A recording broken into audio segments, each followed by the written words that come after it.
Buenos días a todos. Son las 8 de la mañana. Le damos el paso a la profesora Ama Juanpi. Buen día, ¿cómo se encuentran el día de hoy? Siguiendo eh, la buena explicación que estaba dando el profesor, eh, cuando hablamos de la tendencia acting out, es aquella que nos impulsa de algún modo a realizar actos y luego a pensar en el acto como tal.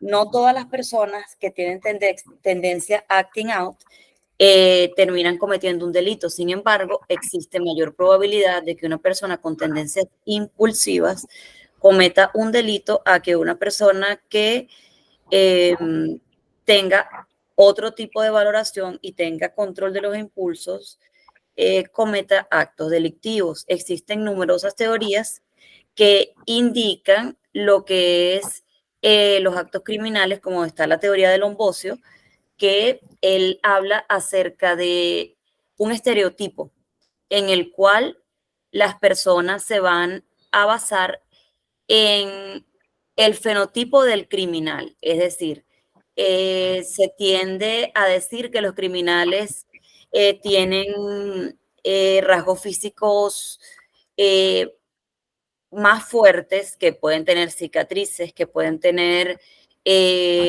incluso existía una tendencia racial.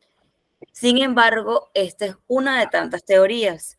En América del Norte manejan también la teoría del gen de Mao, que consiste en que algunos de los niños nacen con lo que se conoce como ya una predisposición genética en la cual existe el instinto del que hablaba el profesor cuando puso los ejemplos del león y del gato.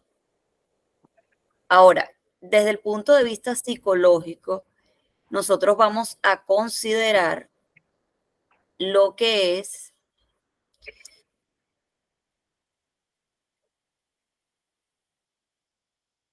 están viendo la pantalla allí lo que estoy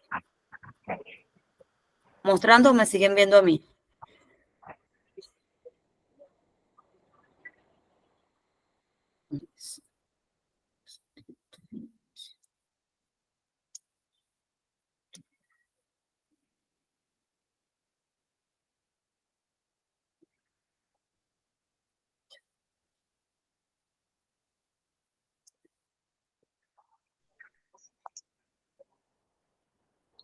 Buen día, profesora, la seguimos viendo a usted. Ok, Aime, gracias. Ya voy a compartirles.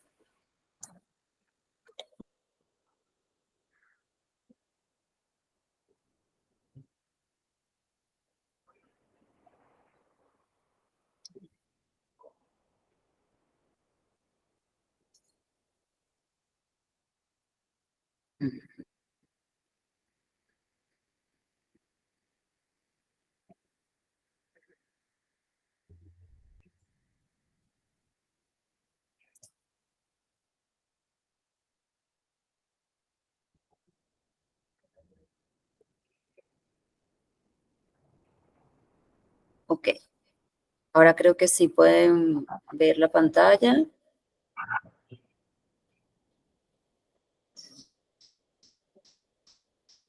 ¿Me indican, por favor? Buenos días, sí, sí se puede observar claramente. Ok, Johnny, muchas gracias. Vamos entonces a compartir acá. Cuando desde el punto de vista psicológico se realiza lo que se llama examen mental, lo que debemos considerar son la alteración de funciones mentales, empezando por el trastorno de la atención. La atención es una función cognitiva que permite enfocar de forma voluntaria el interés de un individuo hacia un estímulo, especialmente cuando nosotros vamos a realizar pruebas como por ejemplo la figura humana o como por ejemplo el test del árbol, la persona bajo la lluvia, el test de Bender o cualquier otro test. Nosotros debemos evaluar la atención que está presentando el sujeto desde el momento en que entra a la evaluación. Si la persona se encuentra con atención dispersa, si la persona realmente está en estado de conciencia, si la persona está muy distraída, muy dispersa, todo eso lo tenemos que evaluar. La conciencia es una actividad psíquica que es el resultado de la integración de todas las funciones cognitivas y permite al individuo, tanto en el mundo externo como una relación con el mundo interior. Es decir, yo estoy consciente que estoy ahorita conversando con un grupo de personas. La vigilia es la capacidad de mantenerse intencionalmente despierto. Yo creo que alguien tiene el micrófono encendido porque se escucha como susurros. Creo que es Sergio.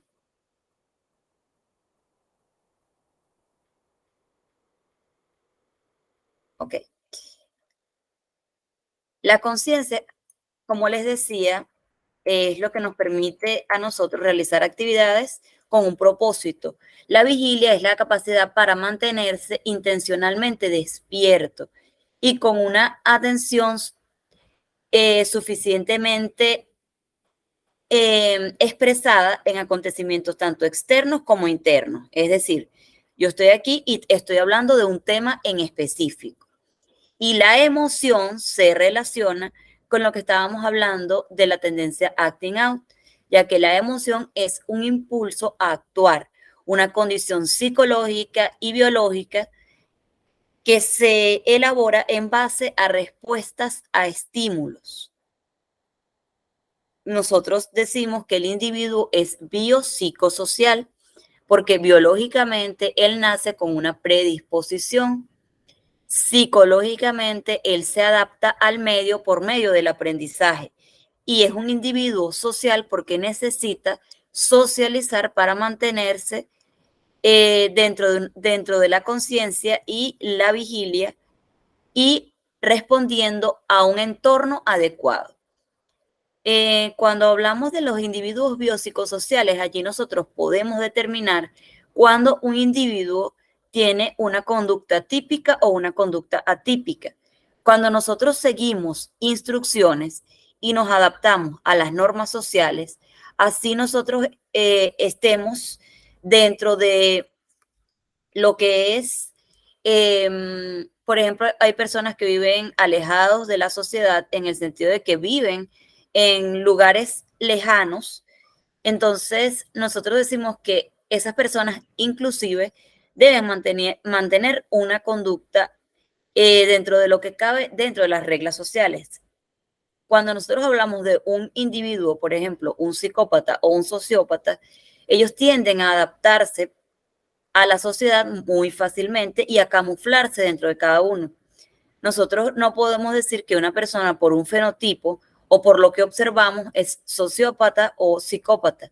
De hecho, eso lo podemos observar sobre todo en Norteamérica cuando podemos observar que existen personas que pueden ser individuos con distintas profesiones o con distintos oficios que están involucrados dentro de la iglesia, que están involucrados dentro de las actividades sociales de la comunidad y que estos individuos son aquellos que cometen asesinatos seriales, por ejemplo. Dentro de las funciones mentales hablamos de trastornos emocionales y trastornos de la conducta. Como les decía, en condiciones normales, las personas experimentan fluctuaciones o cambios en el estado de ánimo, de mayor o de menor intensidad, en función de la situación en la que se encuentre. El tono afectivo normal se define como eutimia. En ocasiones podemos molestarnos, pero existe un nivel cuando nosotros no tenemos ningún trastorno en el que podemos diferenciar del nivel de molestia y cuando tendemos a distorsionar la realidad y ese tono afectivo se ve afectado, que es lo que pasa cuando la persona tiene tendencia acting out. esa persona que tiene la tendencia acting out tiene un tono alterado de la eutimia o del tono afectivo y tiende a estallar por todo, y generalmente la persona que tiene la tendencia acting out son personas que se les dificulta entender cómo se siente la otra persona y piensan que, por ejemplo, después de tirar todo en una oficina, por ejemplo, si estamos hablando del campo laboral, tienden a tirar todo lo que hay en un escritorio, a ofender a otras personas, a insultar a otras personas, incluso a alterarse el tono de voz, y luego que ya ellos se descargan, salen como si no ha pasado nada y hablan contigo o intentan dialogar sin importar o sin ponerse en tu lugar a causa de lo que sucedió.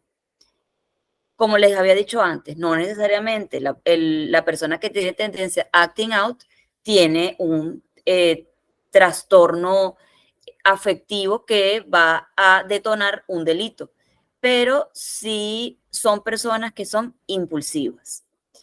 En el caso del trastorno emocional de la afectividad o del estado de ánimo, la persona experimenta un aumento o disminución de su propia activación psicofisiológica y una alteración de la calidad emocional de manera general. Esto influye en la percepción de los acontecimientos. Cuando yo hablo con un paciente, siempre tengo la tendencia de decirle al paciente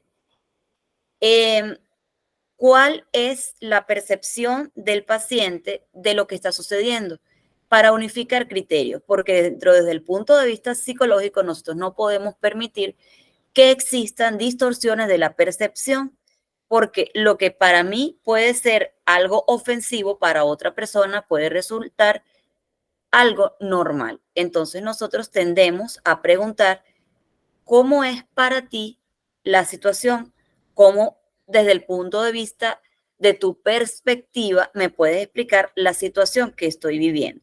Hay personas que dicen, bueno, lógicamente, y ahí es cuando tú corriges y seas abogado o seas psicólogo, le dices, no, a mí me gustaría escuchar tu perspectiva porque es lo que me va a mí a determinar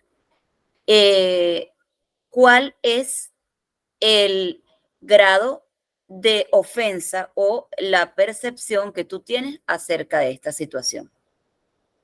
Hasta el momento, ¿hay alguna duda? ¿Hay algún comentario que quieran realizar?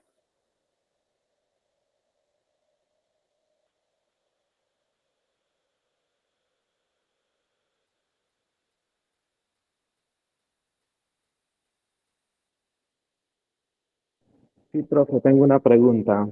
Ujú, Usted decía de que existen delitos que están donde el sujeto está dentro de la evidencia de los, como elementos probatorios, digamos, un delincuente que mata. ujú. Y hablaba también donde yo siempre he tenido una duda porque qué pasa cuando tenemos un delincuente que mata pero no tiene esa sensibilidad. Y otros delincuentes, vamos a decir un homicida, que él no presenta ninguna patología.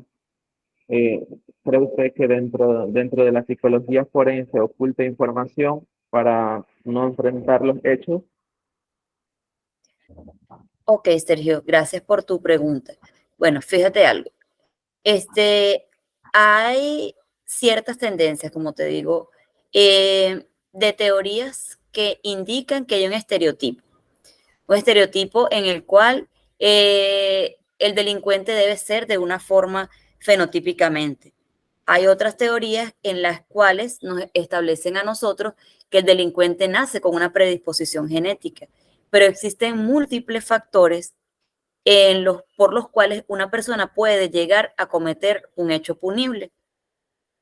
Este, de hecho, hay personas que no nacen con ningún trastorno, pero que han sido criados con extrema violencia y ellos normalizan esa situación y actúan de forma impulsiva. En este caso, podríamos decir que ellos desarrollan por aprendizaje una tendencia acting out, en donde los impulsos son los que de alguna forma predominan en esa persona. Por eso, al realizar las diferentes pruebas, luego de un hecho punible, nosotros podemos determinar cuál es la causa posible por la cual se surge el hecho. También existen situaciones en las que se dan crímenes por defensa propia, en los que es tu vida o la vida de la otra persona, que es ya por supervivencia. ¿Puede aclarar tu duda, Sergio? Gracias, muy amable. Ok, estamos a tu orden. Aimee, Johnny, Darian, ¿tienen alguna duda, algún comentario? Comprendido, Profe, profesora, tengo por el momento. otra preguntita en cuando ese tema, el último que usted dijo de que el crimen por defensa propia. Ujú. ¿Cree usted como profesional que ese individuo puede con esa actitud, ya porque obviamente que fue una actitud de defensa propia, él puede desarrollar o quedar ahí parte de, en ese inconsciente, ese rencor o ese valor, porque sería llamarían un valor, ¿no? Porque digamos que viene otro y quizás no ha sanado esa parte, él puede desarrollar una actitud criminal porque Bueno, ya cometí una defensa propia. Puede quedar en el inconsciente, ya perdí un poco, digamos, ya perdí sensibilidad y tengo como más valentía porque ya lo hice. ok, ¿Qué fíjate. dice la psicología forense?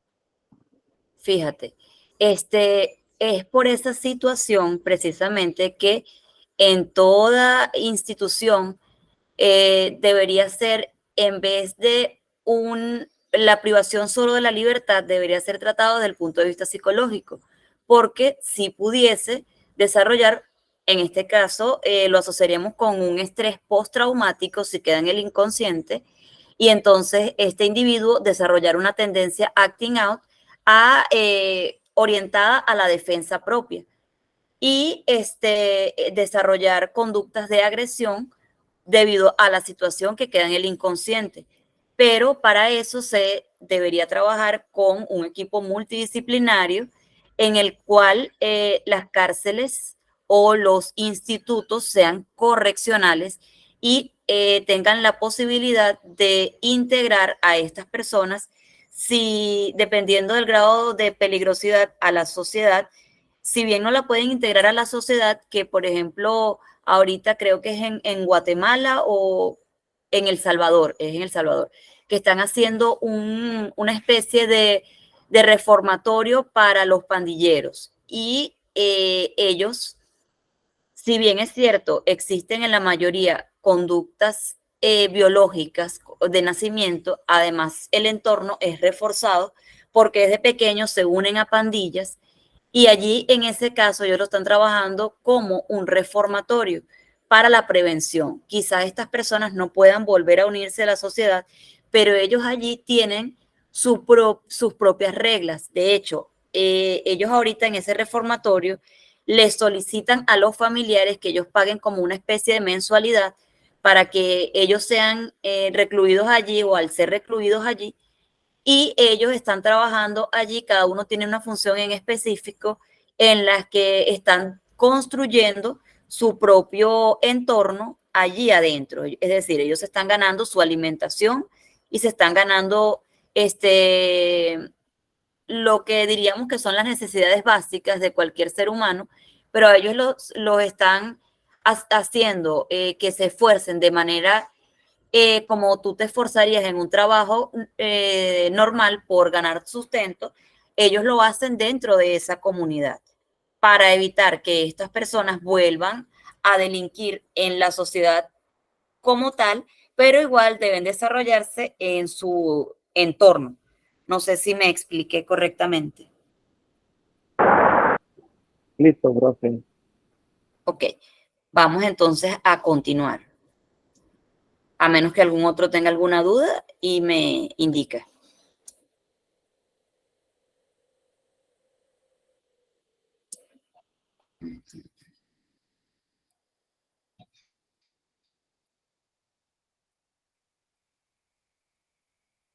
Ok.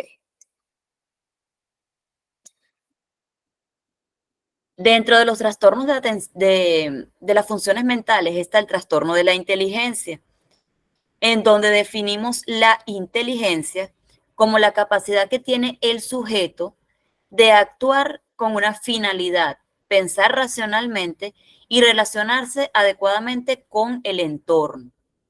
La discapacidad intelectual en el funcionamiento intelectual está situado significativamente por debajo del promedio, que está presente desde el nacimiento o la primera infancia y que causa limitaciones para llevar a cabo actividades normales dentro de la vida diaria.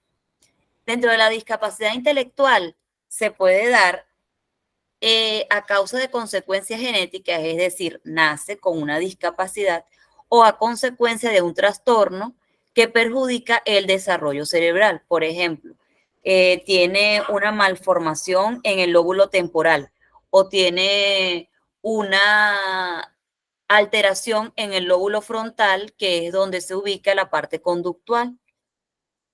La mayoría de los niños con discapacidad intelectual no desarrollan síntomas evidentes hasta alcanzar la edad preescolar, porque es cuando tú vas a observar la diferencia que existe entre un niño neuropatológico y un niño que no tiene ninguna discapacidad. El diagnóstico se basa en el resultado de pruebas convencionales y el cuidado prenatal adecuado reduce el riesgo de tener un hijo con una discapacidad intelectual. Cuando nosotros hablamos acá de ese cuidado prenatal, nosotros debemos fomentar en el niño el desarrollo de la motricidad fina, el desarrollo de la motricidad gruesa, por medio de actividades sencillas como recortar, por ejemplo. Eso nos va a permitir el desarrollo de la motricidad fina. El agarrar correctamente el lápiz y realizar figuras de acuerdo con la edad del niño. Por ejemplo, tú a un niño pequeño de 2 a 3 años le puedes dar una hoja y enseñarle cómo él va a ir desarrollando la motricidad fina. No importa que haga líneas que no tengan ningún significado, lo importante es que él vaya desarrollando esa motricidad. Es importante también que el niño practique algún deporte para que él desarrolle la motricidad gruesa, para que, por lo menos desde el punto de vista intelectual, fomentemos esa capacidad que el individuo, cuando no existen patologías, tiene desde el punto de vista innato, es decir, que nacen con el individuo. Por ejemplo, en el trastorno de autismo existen diversos niveles. Está el Asperger, que es el autismo más leve, y que son personas funcionales, que lo que debemos trabajar desde el punto de vista psicológico son el desarrollo de las habilidades sociales. Y desde el punto de vista social, nosotros trabajamos con lo que es la sociabilidad. Recuerden que cuando existe algún trastorno del neurodesarrollo, que son los trastornos de la infancia, lo podemos observar por la conducta del niño. Muchas veces las maestras tienen la capacidad de orientar al representante por el comportamiento del niño, cuando el niño se aísla, cuando el niño tiende a hacer movimientos hacia adelante y hacia atrás, o tiende a hacer muchos movimientos con las manos, o cuando, por ejemplo, a los niños les molesta el ruido. Esos comportamientos las maestras generalmente tienen la voluntad y la capacidad de diferenciarlos y hacen la orientación al padre para que los lleve al psicólogo. El psicólogo hace las evaluaciones pertinentes y posteriormente lo deriva al neurólogo para que el neurólogo determine si existe algún tratamiento que pueda desarrollar desde el punto de vista bioquímico, cerebral, algún sustituto de ese componente biológico que no se está desarrollando allí de otra forma.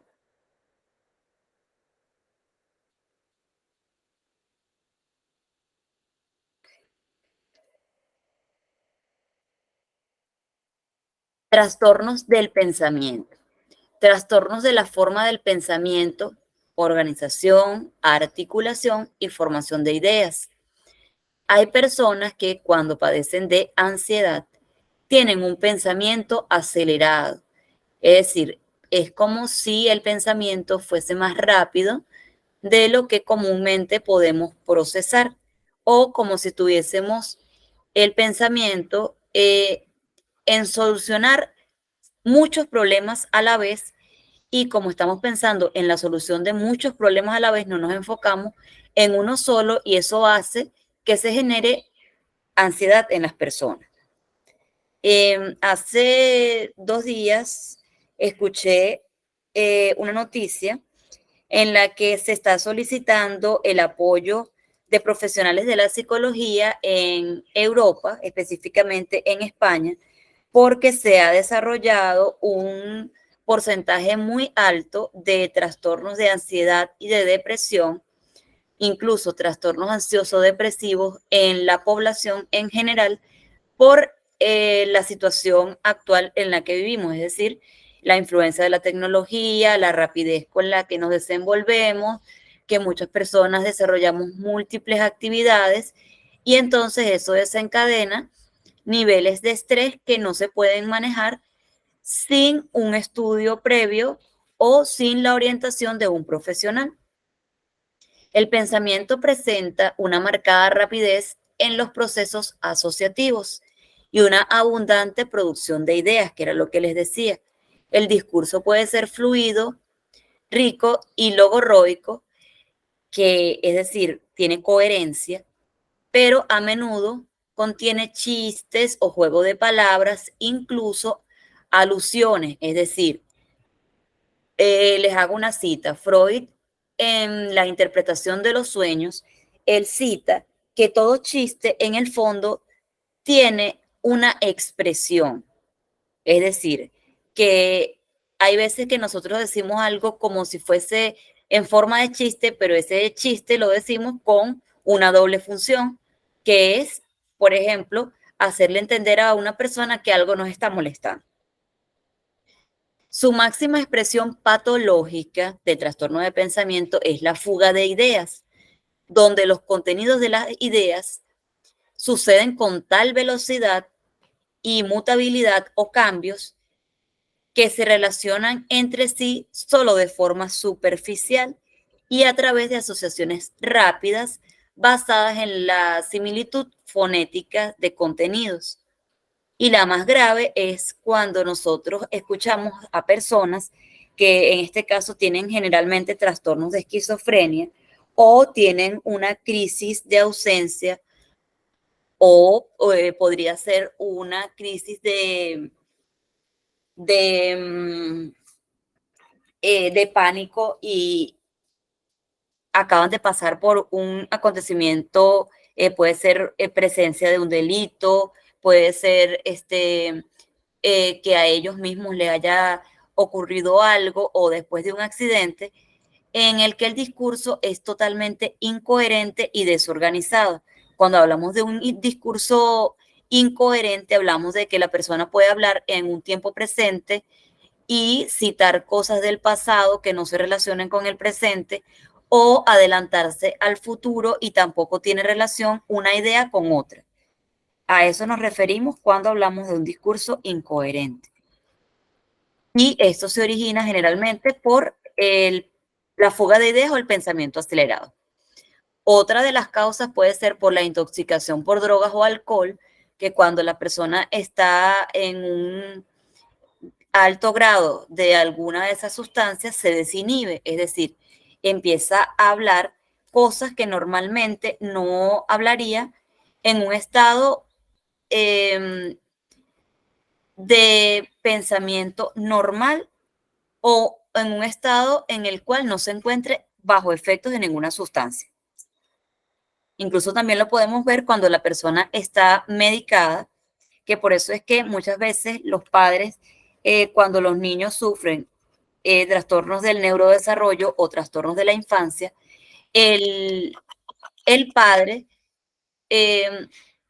no quiere llevarlo al neurólogo porque los niños tienen en principio, por la adaptación de los mismos fármacos, un pensamiento poco acelerado o un pensamiento letárgico y un estado en el que generalmente duermen mientras se acostumbran al tratamiento que les va a sustituir ese componente biológico o bioquímico que no está produciendo de forma normal en condiciones funcionales de excitación, es decir, en estado maníaco o hipomaníaco. Cuando hablamos de maníaco o hipomaníaco, lo relacionamos con el trastorno de bipolaridad, que en un inicio es maníaco o hipomaníaco, es decir, la persona tiende a hacer situaciones repetitivas como compulsiones. Por ejemplo, nosotros podríamos hablar de un estado maníaco cuando la persona tiene una compulsión que les limita su vida cotidiana. También se puede asociar con el trastorno obsesivo compulsivo, que es cuando la persona necesita hacer una conducta en específica para continuar con la vida cotidiana. En Netflix hay una serie muy buena que se llama TOC y habla de trastorno obsesivo compulsivo. Allí especifican un grupo de personas que padecen del trastorno y cada uno tiene una compulsión distinta y ellos necesitan realizar esa actividad para poder continuar con la vida, lo que nosotros llamamos vida diaria. Les pongo un ejemplo para que pueda entenderse. En esa serie hay uno de los personajes que es una señora mayor que ella debe regresarse a cada momento, creo que lo hace unas 10 veces, para ver si ella dejó bien trancada su casa y si dejó la bombona cerrada. Y entonces ya incluso en la última vez, como lo hizo solamente 9 veces y no 10 veces como está acostumbrada, en la última vez va montada en el autobús y el pensamiento va más rápido y está tan aturdida que se baja en una parada y camina nuevamente hasta su casa y repite el ritual de abrir la puerta, verificar la bombona y cerrarla. Y es así cuando ella puede realmente continuar con su vida cotidiana. En estados disociativos, cuando hablamos de un trastorno del tipo de los esquizoides, específicamente el esquizofrénico, en este caso los individuos perciben una multitud de ideas que se concentran de forma pasiva y se comprimen en su cabeza, asociando rápida e inexplicablemente situaciones externas y pasivas y que constituyen la base de la esquizofrenia. Existen diferentes tipos de esquizofrenia. Hay unas que contienen delirios de grandeza cuando ellos piensan que son personas sumamente importantes o que ellos tienen contacto directo con deidades, sea con Dios o con alguna deidad, y entonces ellos sienten que ellos están siendo observados por esa importancia que ellos tienen, que por supuesto solamente existe dentro de su pensamiento.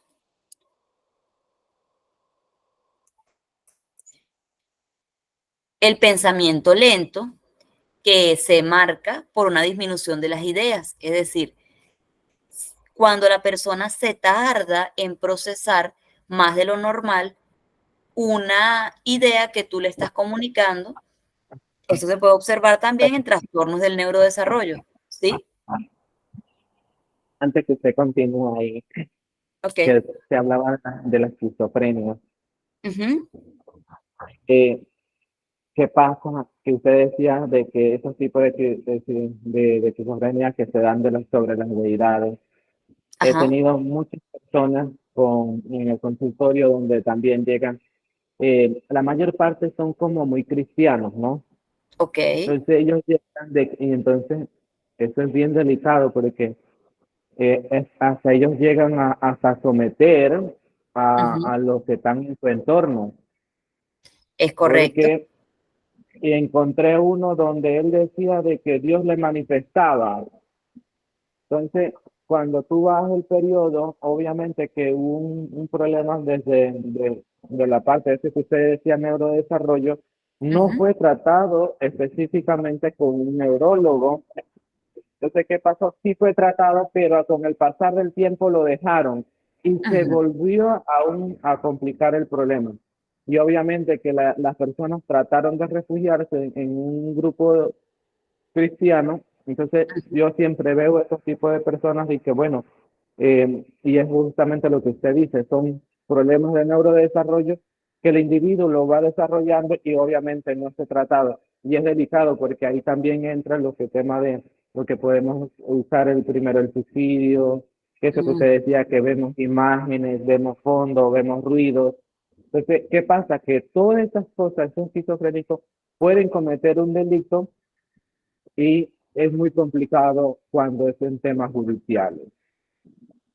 Es correcto, Sergio. Muy buena tu intervención. De hecho, no solamente en el neurodesarrollo, generalmente la esquizofrenia se desarrolla, puede que se desarrolle en niños, pero generalmente es entre la adolescencia y la adultez media, que es los 30, 40 años, y se puede detonar incluso en personas por un estrés postraumático no tratado. Yo tuve un caso de una paciente que yo en principio pensaba que la paciente era esquizofrénica, porque ella llega y ella manifiesta que ella vive sola, pero que ella le preocupaba cuando el niño, hace referencia si el niño se ponía a llorar o el niño le pedía algo. Y por eso ella estaba apurada y ella necesitaba que yo realizara la consulta de forma rápida. Y entonces ahí podemos observar también un ejemplo de lo que es un discurso incoherente, porque si me estás manifestando que vives sola, y después me dices que el niño te preocupa porque el niño puede necesitar la comida o porque el niño esté gritando, entonces hay un discurso incoherente. ¿Cuál es el deber de nosotros? Preguntar, eh, me acabas de decir que vive sola, ¿qué niño te preocupa? ¿Qué niño grita? ¿Qué niño está en el patio? Entonces ella me indica que lo que pasa es que sucedió un milagro y que su nieto, que es, era hijo de una de sus hijas que todavía no había emigrado de acá del país, vivía con ella y el niño se ahogó en el patio. Esto le desencadenó a ella una depresión, por supuesto, y un sentimiento de culpa que ella no se trató. Y como los hijos estaban fuera, los hijos llamaban o atendían la llamada por medio de los medios tecnológicos. Pues la mamá del niño, sí, por supuesto, vino, pero lo que hicieron fue tanto la mamá del niño como ella aislarse. Sin embargo, la mamá del niño pudo recuperarse porque ella sí recibió atención tanto psicológica como psiquiátrica y pudo realizar su proceso de duelo normal. Sin embargo, su mamá hizo un duelo patológico y ella desarrolló una alucinación que, si bien no era un caso de esquizofrenia, ella esa alucinación la desarrolló por estrés postraumático y por el sentimiento de culpa que ella tenía. Y entonces ella prefería distorsionar la realidad y decir que el niño, o sea, el niño que estaba fallecido, aún estaba en el patio y que tenía el niño requerimientos, pues que vivía aún con ella. Entonces ella fue derivada al psiquiatra, el psiquiatra le mandó su tratamiento, ella hizo su proceso de duelo y ella no escucha ya la voz del niño y se pudo reincorporar al trabajo. Entonces también hay veces que tenemos que indagar un poquito a ver si realmente es esquizofrenia o si es un trastorno que no ha sido bien tratado por los especialistas.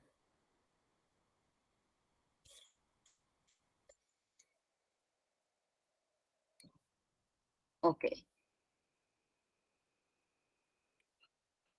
La máxima expresión patológica del trastorno por pensamiento del tipo lento es el estupor psicomotor, que es un estado de inhibición completa de las funciones racionales del pensamiento. Aquí hablamos ya de cuando existen patologías que afectan tanto el desarrollo físico como el desarrollo del,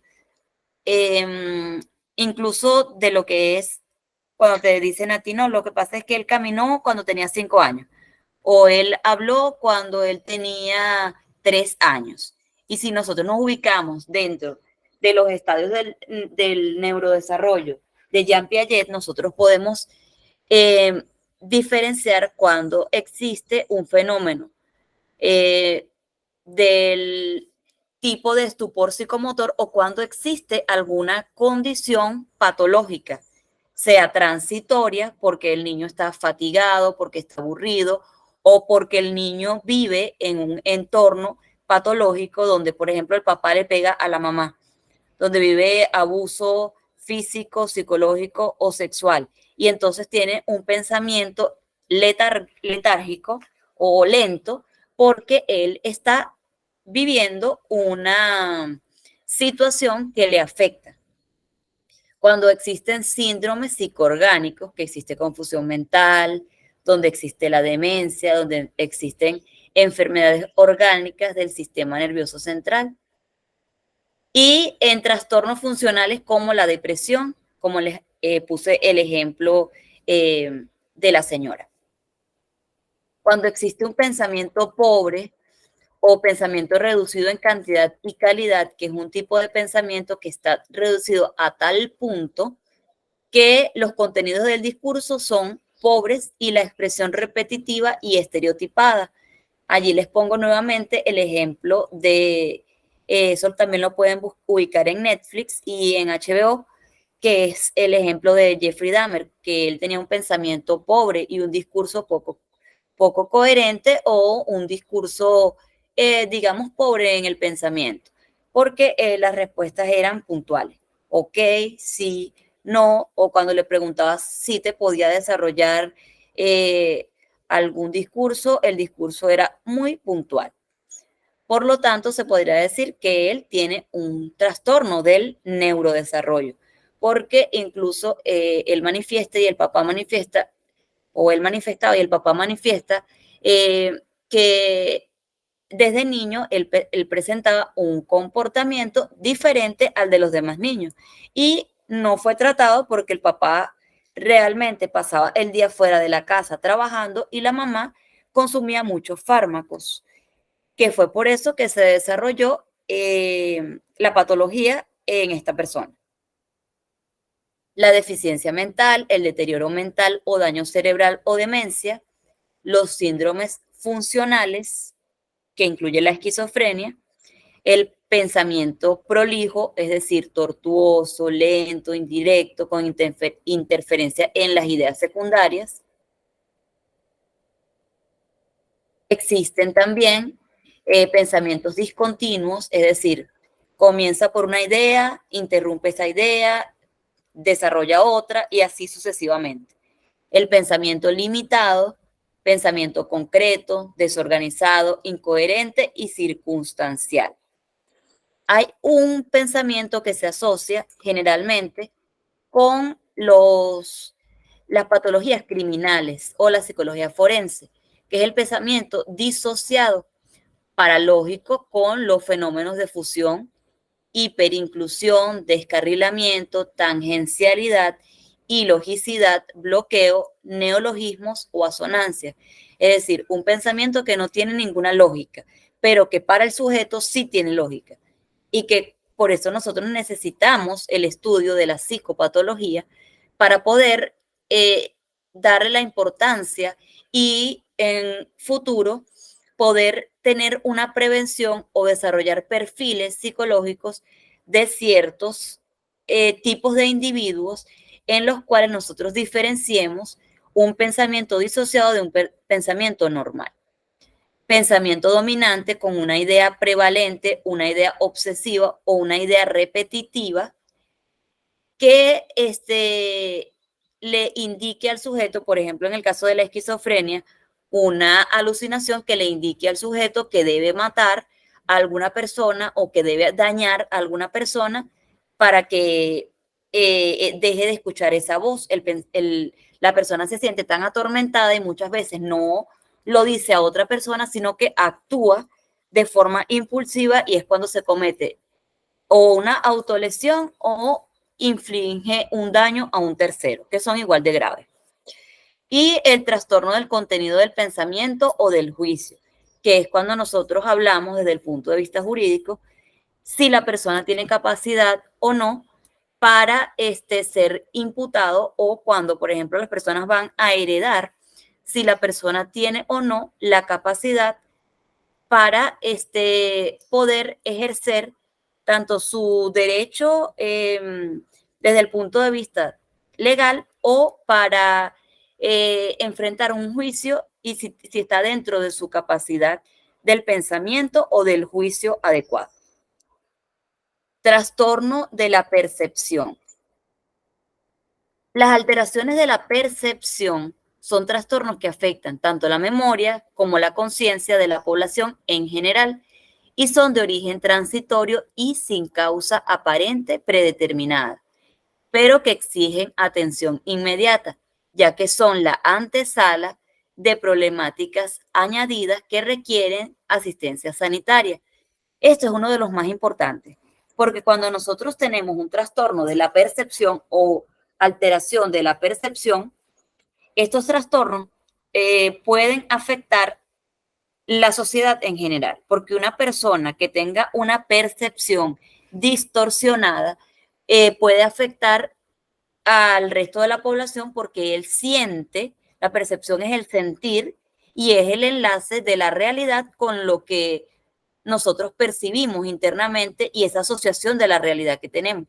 Si nosotros vivimos en un entorno, en nuestro hogar de agresión, nosotros normalizamos esa percepción, pero cuando salimos a la calle podemos ver que nosotros con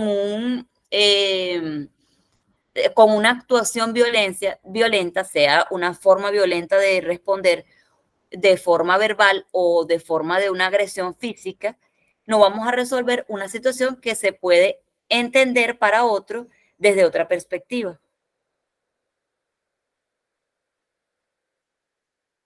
En este caso, nosotros también hablamos de lo que son los olvidos psicogénicos, cuya causa radica fundamentalmente en el tipo de vida que llevábamos las personas hoy en día, que era lo que les decía anteriormente, la excesiva competitividad, las circunstancias sociales que nos rodean, la filosofía de vida, las relaciones humanas y sobre todo el sobreesfuerzo, el trabajo excesivo.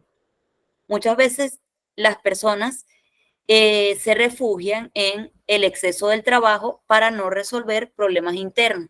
No, bueno, prefiero trabajar horas extra que llegar a mi casa y comenzar una discusión. O prefiero trabajar horas extra que atender el problema que tengo, que mi hijo tiene una situación que yo no quiero enfrentar, sea un trastorno del neurodesarrollo o una tendencia que yo estoy observando que tiende a ser agresivo. Y en vez de ser atendida la situación, hacemos cuenta de que no está sucediendo y nos sobrecargamos. Trastornos de la memoria. Allí hablamos del delirium, de la demencia y del síndrome amnésico. El delirium es el síndrome confusional agudo y se define en los trastornos orgánicos de las funciones mentales superiores de manera aguda cuando es de nacimiento, de manera transitoria cuando el delirium es provocado por un nivel alto de una ingesta de alcohol o de sustancias psicotrópicas o de drogas ilegales. Y global, irreversible, cuando se producen alteraciones de nivel de conciencia del individuo. Cuando la persona está pasando por un duelo, en ocasiones tiende a tener un delirium y es normal dentro de los primeros meses de un duelo. Demencia. En el proceso diagnóstico de una posible demencia se debe atender especialmente el proceso de la memoria, y tú lo pruebas preguntándole a la persona: ¿qué hiciste ayer? Con preguntas sencillas. ¿Qué hiciste el sábado pasado? ¿Tú recuerdas algún momento feliz de tu infancia? Y entonces la persona, tú vas allí a observar si existe alguna patología o si la persona tiene la capacidad de responder de forma correcta. Síndrome amnésico, la amnesia anterógrada, que es lo más característico de las amnesias hipocámpicas, y el síndrome amnésico orgánico, que se encuentra siempre en la ausencia del deterioro intelectual general. Cuando hablamos de una amnesia anterógrada, es cuando olvidamos todo lo que habíamos vivido. Puede ser por un accidente de tránsito en el que haya sufrido un traumatismo cráneoencefálico. Puede ser por un bloqueo, que sufriste un trauma en la infancia y como mecanismo de defensa utilizas el bloqueo y no recuerdas. O puede ser por estrés postraumático, que luego de una situación recientemente vivida, bloquees la situación o no quieras hablar de la situación porque aún te afecta. Y esas son las situaciones que desde el punto de vista psicológico nosotros tenemos que tratar y remitir como abogados, como jueces, como especialistas, a una persona que nosotros veamos que tiene un síndrome amnésico o alguna característica que nosotros observemos en el individuo que no le permita avanzar dentro de su vida cotidiana de manera normal. Trastornos de la identidad, síntomas disociativos y niveles de estrés, disociación, restricción de la conciencia y ansiedad. Los teóricos de la disociación, a diferencia de los formados por las tendencias freudianas, tienen un concepto de inconsciente que plantean que la represión o la restricción de la conciencia no siempre tiene como consecuencia la reducción de la ansiedad. Pues en ocasiones, si vives en una disociación, no necesariamente tienes que estar demente, simplemente se trata de una disociación temporal que puede ser originado por una persona que tiene tendencia a acting out, una persona que tiene escaso control de los impulsos o una persona que está sobrecargada o que vivió un estrés postraumático y no ha sido tratado por un especialista. Entonces, no necesariamente esto va a reducir la ansiedad. En ocasiones, si tienes una disociación, la ansiedad se aumenta o, en su defecto, se aumentan los niveles de depresión. Existen también fugas de ideas disociativas. En la fuga de idea disociativa, la persona se desplaza inesperadamente a algún lugar lejano de su hogar o su lugar de trabajo, con confusión sobre su identidad personal o incluso, en algunos casos, con una asunción de una nueva identidad. Esto no necesariamente tiene que ser un trastorno de personalidad. Puede ser que la persona haya sufrido un estrés postraumático, un traumatismo, y por eso la persona tenga una confusión. Por eso es que es importante que una vez que nosotros tengamos una persona con una confusión, podamos determinar si realmente existe una patología o si la persona solamente está confundida porque le ha afectado de tal forma la situación que tiene una fuga disociativa.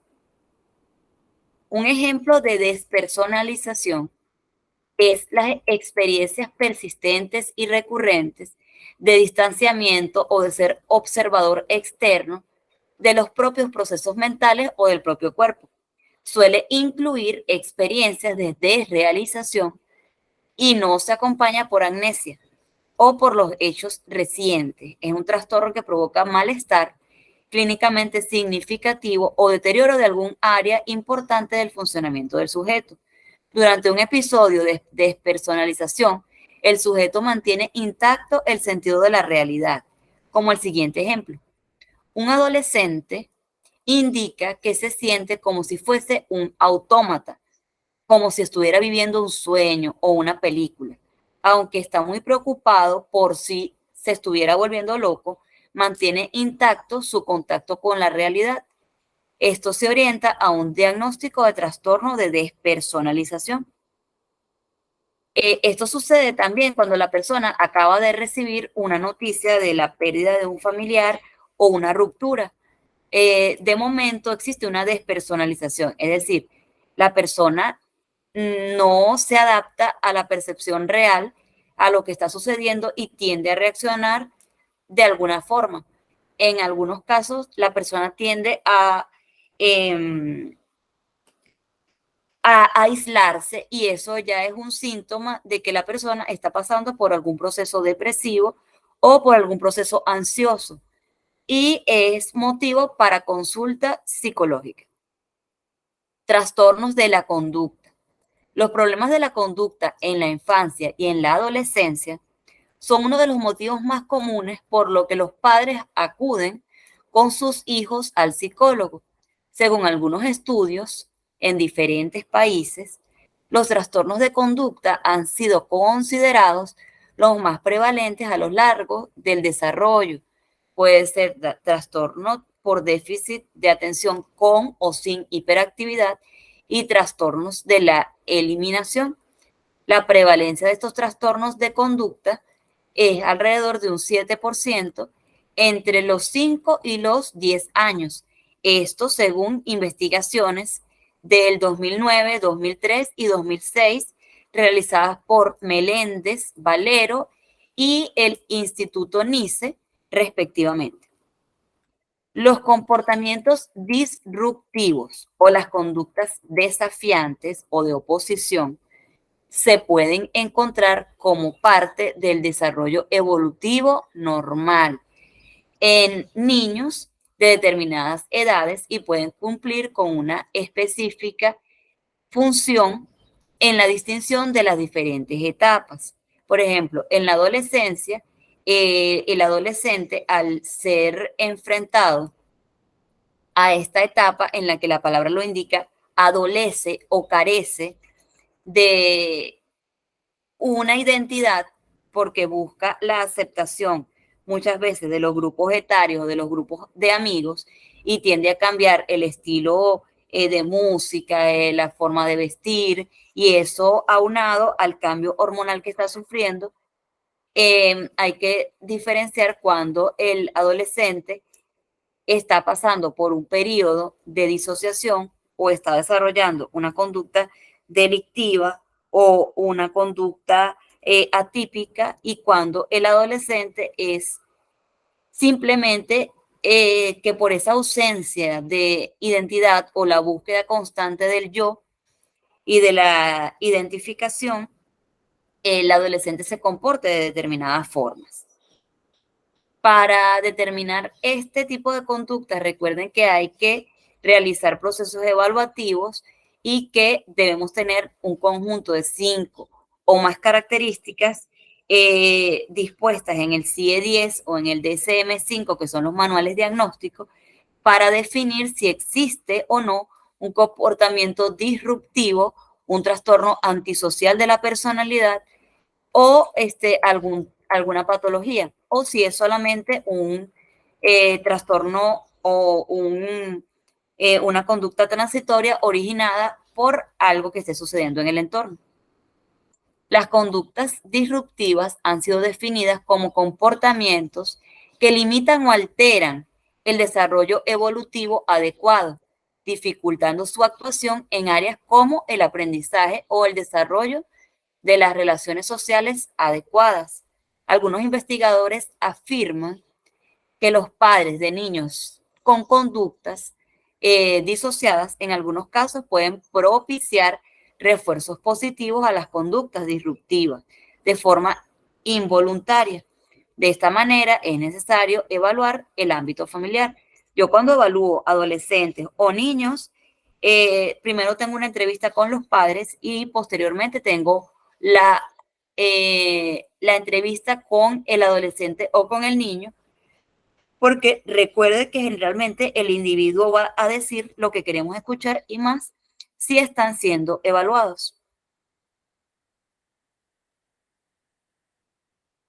Por otro lado, la frecuencia y la persistencia de este tipo de conductas también hay que ser consideradas, tanto en la etapa infantil como en la adolescencia y en la adultez.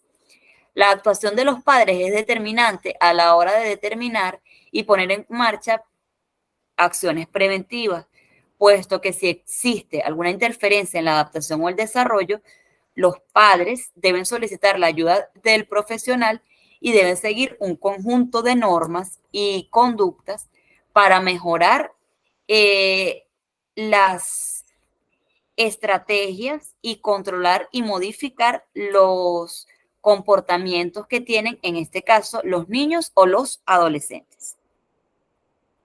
Clasificación del DSM-5. Dentro de la clasificación diagnóstica de los trastornos mentales del DSM-5, de acuerdo con las normas APA en el año 2013, este tipo de trastornos se encuentran bajo el epígrafe de los trastornos destructivos del control de los impulsos y de la conducta, y se establecen dentro de las siguientes categorías: trastornos negativistas desafiantes, trastornos explosivos intermitentes, trastornos de la conducta y trastorno de la personalidad antisocial. De estos 4, el trastorno de la personalidad antisocial es uno de los que nosotros mayor atención le debemos colocar, ya que estos generalmente tienden a caracterizarse por la incapacidad del sujeto para permanecer dentro de la sociedad sin pasar desapercibido, puesto que el individuo tiende a no tener figuras de autoridad y a oponerse a las normas, además de tener una característica específica y distintiva, que es el maltrato animal. Los pirómanos, que son los que tienen como manía o como una obsesión con el fuego y tienden a quemar desde papelitos pequeños hasta casas familiares, tienden a provocar incendios, y esto ya si se lleva a mayores y la persona tiene una persistencia, podemos encontrar personas que son capaces de incendiar un edificio completo solamente por una manía que no fue atendida. La cleptomanía, que son las personas que tienen la necesidad o el impulso de robarse algo aun cuando eso no lo necesiten.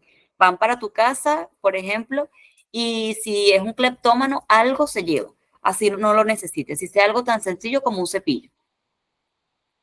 Otro trastorno destructivo es el trastorno del control de los impulsos y de la conducta especificado.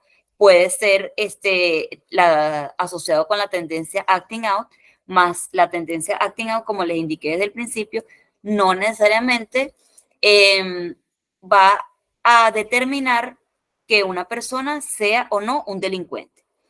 Trastorno destructivo del control de los impulsos y de la conducta no especificado. Entre estos destacan los que les nombré antes. Dentro de esta categoría se encuentran trastornos muy diversos, encontrándose tanto trastornos relacionados con la oposición a las normas, rechazos e incumplimientos de las mismas, como trastornos de la personalidad antisocial, como con el control emocional y la agresividad, como lo es el trastorno explosivo intermitente, y trastornos de la impulsividad, como lo son la piromanía y la cleptomanía. El detonador común de todos ellos es la aparición de una conducta desadaptada que puede implicar escaso control emocional, agresividad o baja adaptación al entorno, resultando un comportamiento de riesgo tanto para el propio individuo como para aquellos que le rodean.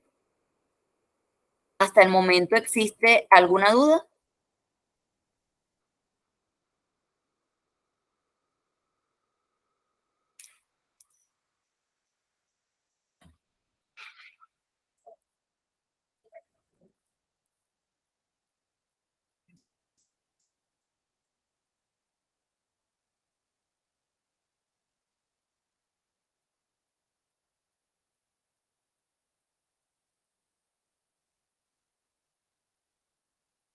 Continuamos entonces.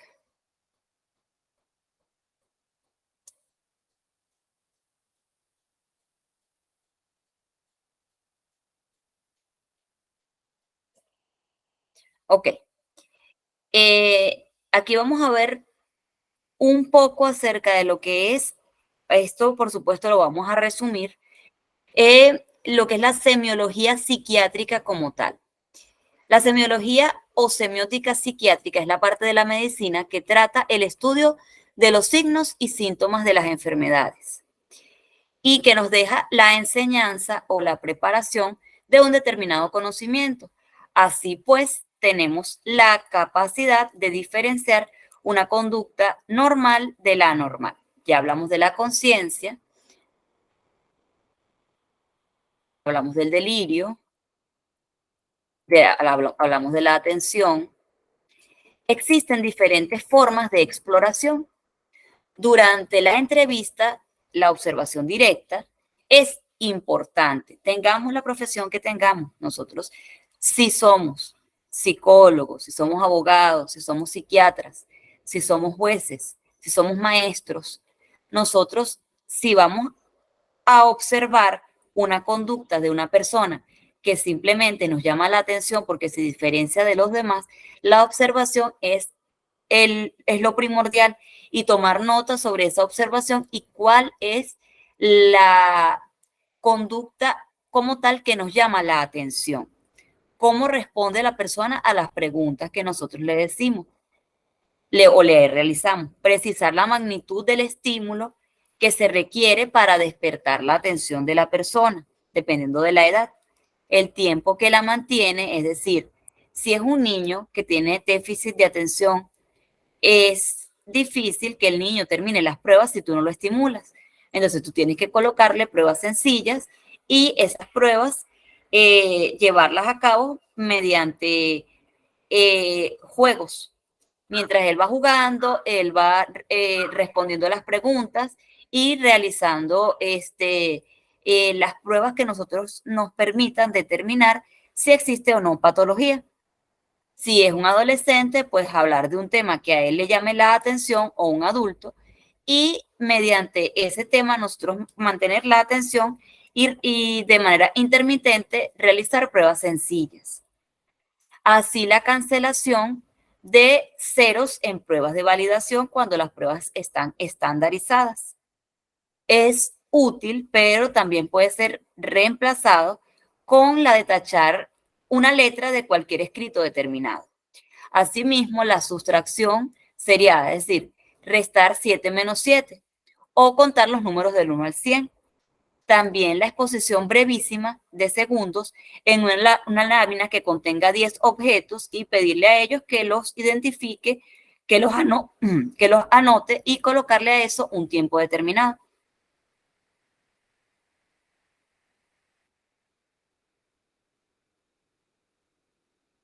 Dentro del lenguaje es importante destacar lo que es para la parte forense, lo que es la verborrea, también conocida como logorrea o taquilalia, que es la exageración del lenguaje hablado por aumento de productividad.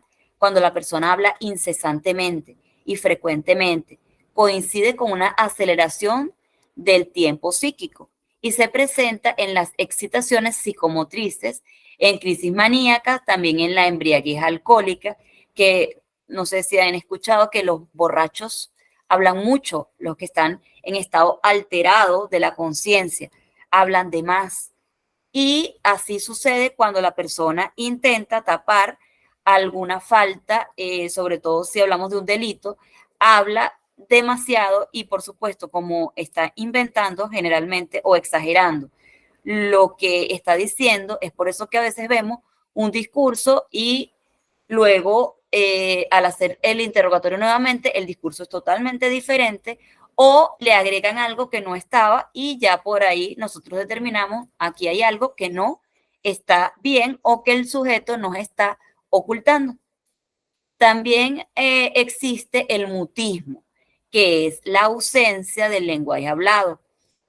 Se presenta en la inhibición grave de la depresión melancólica o con la catatonia esquizofrénica en casos delirantes por temor a que, por ejemplo, si tiene un delirio o si tiene una alucinación, como las que mencionaba Sergio, que van a consulta creyendo que tienen o que se comunican con Dios o que tienen contactos extraterrestres, como yo les dije el domingo pasado que tuve la entrevista con el muchacho. Allí, en ocasiones, ellos, si no tienen buena rapport con el entrevistador, ellos pueden solicitar su derecho a permanecer callados. Y entonces nosotros tenemos que tratar de fomentar, por mucha indignación que nos dé el delito cometido, sea pedofilia o sea que se está viendo muchísimos casos, incluso hay un caso bastante grave en una universidad de Chile, que lo pueden encontrar por YouTube, colocan el caso de pedofilia de las universidades en Chile, y una persona tiene como título y aprobado por la universidad, todo pedagogo, el sueño de todo pedagogo es ser pedófilo.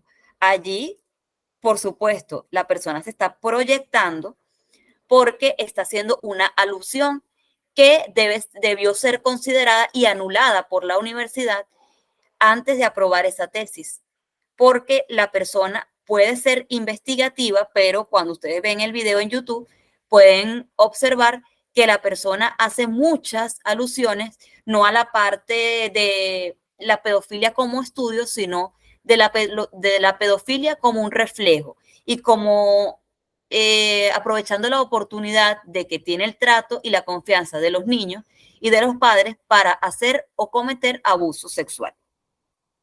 También como mutismo, hay películas, por lo menos la serie de películas de Halloween, que también las pueden encontrar en YouTube, en donde hay un asesino serial que él comienza desde la niñez. Él tenía un hogar disfuncional donde su mamá era prostituta, su padrastro era un abusador y constantemente recibía bullying en el colegio. El detonante fue que su hermana tuvo relaciones sexuales con una pareja que tenía en ese momento y el niño de 6 años asesina a su hermana con un cuchillo. Él es puesto en detención y es investigado por un psiquiatra y el psiquiatra le dice, porque la mamá no creía que eso fuese posible, la mamá lo siguió visitando hasta que el psiquiatra les dijo a las enfermeras que tomaran la precaución con él porque él tenía mutismo selectivo, es decir, él hablaba solo con el psiquiatra y con la mamá, de resto no hablaba, se veía como si estaba ausente y como estaba tan pequeño las enfermeras les dio lástima y no siguieron las instrucciones del psiquiatra. Y el niño fue grabado cuando con un tenedor asesina a una de las enfermeras. Cuando la mamá ve eso, entonces ella se va a su casa, ella no podía asimilar que su hijo pequeño sí de verdad haya matado a su hermana y que además ella haya presenciado por medio del video cómo asesinó a la enfermera y ella se suicida. Cuando ella se suicida, él hace un mutismo total y no habla ni siquiera con el psiquiatra. Y así se mantiene por años. Y cada vez que él se podía escapar del psiquiátrico, él asesinaba, era personas similares a su hermana. Generalmente eran niñeras. Ok. Las musitaciones, generalmente las podemos observar en el autismo y en los esquizofrénicos, que son movimientos de los labios de expresión de sonidos o murmuraciones constantes, pero en voces muy bajitas, como si hablara consigo mismo.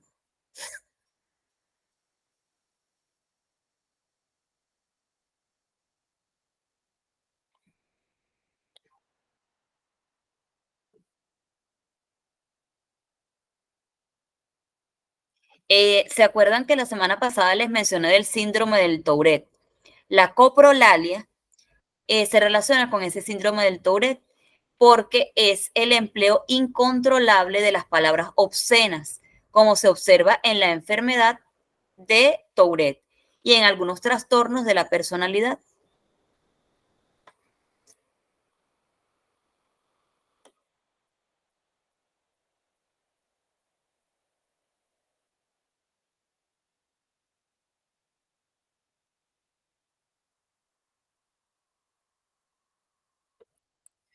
Ya vimos también la percepción,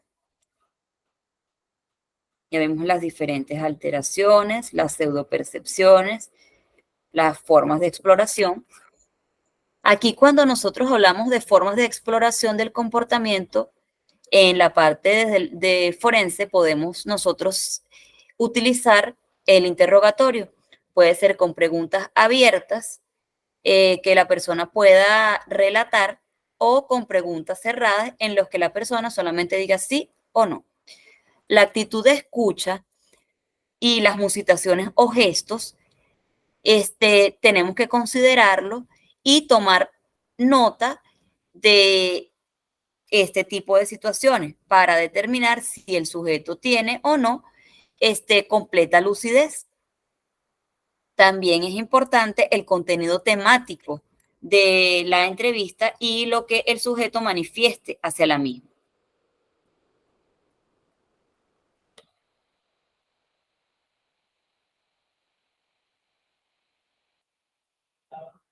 Hablamos del pensamiento prolijo, de los tipos de pensamiento, de lo que es las deficiencias mentales.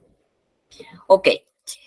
Las formas de exploración de la inteligencia a través del estudio del pensamiento o llamada inteligencia medida se obtienen a través de pruebas elaboradas y estandarizadas para ese fin, que varían en complejidad. Por ejemplo, acerca de la noción de inteligencia se puede aplicar el Raven, que yo les mostré la semana pasada, que es el que va en aumento, que les mostré que tenía unas figuritas y esas figuras encajaban con las respuestas que tenían abajo, que tenían 6 o 9 alternativas. Existe también la prueba de Wechsler, la escala de Bellevue o WISE para adultos y WIS para niños, que consta de una serie de subtests que evalúan las funciones como la memoria, conceptos verbales, la capacidad de análisis y síntesis y la concentración y atención. Asimismo, la anticipación y la coordinación visomotora y la organización visual. La importancia de estas pruebas radica no solo en la obtención de un nivel de coeficiente intelectual, sino de acuerdo a lo esperado para una edad determinada y también para un estudio funcional de la inteligencia por discordancia o concordancia de los diferentes subtests, por lo tanto también para la exploración de las demencias.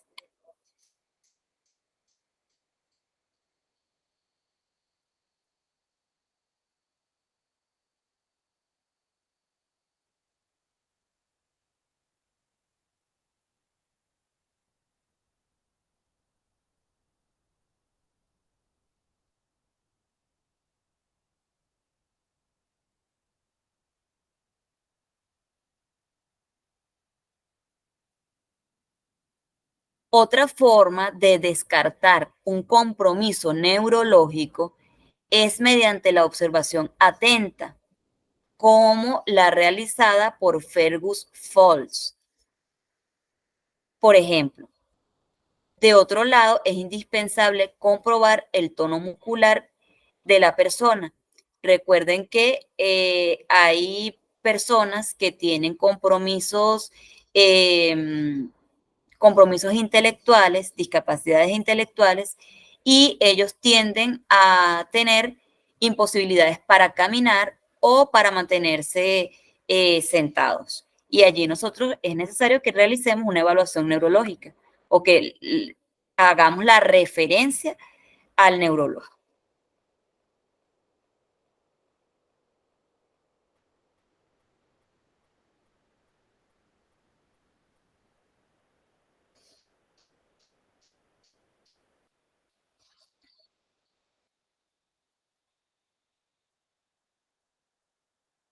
Existen pruebas para determinar si la persona tiene ansiedad o tiene depresión. Ahí por lo menos el test de Beck de depresión es bastante completo y está estandarizado. Ese se aplica en caso tal que nosotros tengamos como psicólogos la sospecha de que exista algún trastorno depresivo importante en la persona para evitar que suceda una situación crónica como el caso que yo les expliqué de la señora que tenía el duelo patológico con el niño a causa de no tratar un duelo de forma correcta.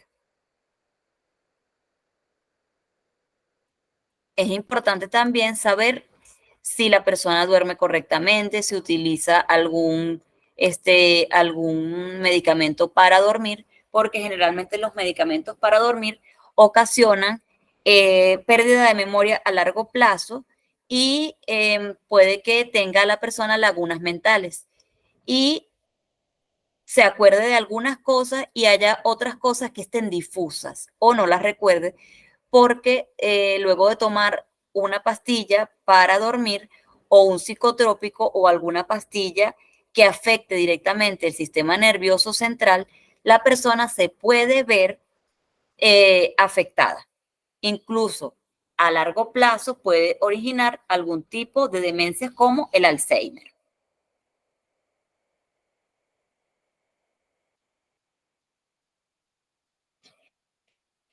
Otras formas de exploración mediante el interrogatorio y que es importante considerar es el vinculado a las quejas más frecuentes. Puede ser respecto al sueño, la dificultad para dormir, la dificultad para despertarse, o hay personas incluso que como tienen que estar en estado letárgico, les mandan lo que son medicamentos en conjunto, que uno puede ser el que lo mantenga despierto y el otro el que lo ayude a dormir. Entonces, todas esas partes nosotros tenemos que considerarlas y preguntar cuál es el medicamento que está utilizando, para nosotros más o menos tener una idea de cuál es el medicamento que está utilizando. De hecho, yo tengo una aplicación en el celular que si quieren pueden tomar nota del mismo.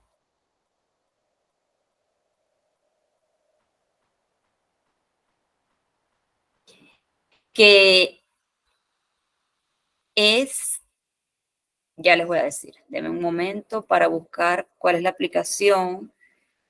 Esa aplicación la utilizo yo porque yo trabajo en una clínica y en la clínica trabajo con pacientes oncológicos y en ocasiones el paciente oncológico cuando le dan el diagnóstico sucede lo que les explicaba anteriormente, que entra en un estado depresivo porque asociamos el cáncer con la muerte automáticamente, porque así socialmente lo hemos aprendido. Y el psiquiatra le manda al paciente tratamientos que en ocasiones, si el paciente omite, pueden ser contradictorios. La semana pasada yo atendí un caso de una chica que, aunque no tiene cáncer, me llamaron de la clínica porque tuvo un intento de suicidio y realmente ella sí estaba lesionada y ella me dijo que bueno, que ella tomaba Clonaz y yo le digo, pero ¿por qué tú estás tomando Clonaz? Si el Clonaz, no, bueno, para dormir, pero es que el Clonaz no produce sueño. De hecho, el Clonaz es un antipsicótico y lo refieren es para la parte depresiva, para evitar este tipo de lesiones. Entonces, ¿quién te recetó un Clonaz? y la mamá manifestó que ella no estaba tomando ella no había sido recetada por nadie. Ella tomó Clonaz porque lo agarró de una receta de su abuela y que eso era contraproducente porque ella había sido operada del corazón y tenía una de las venas obstruidas y el Clonaz hacía que esa vena se ensanchara, pero ella no quería entender y lo que hacía era tomar el Clonaz. Sin embargo, cuando yo conversé con ella y le dije acerca de los efectos que puede ocasionar, ella sí hizo caso y dijo que sí iba a solicitar la ayuda psiquiátrica. La aplicación se las voy a escribir, cómo se deletrea, la pueden buscar por la Play Store.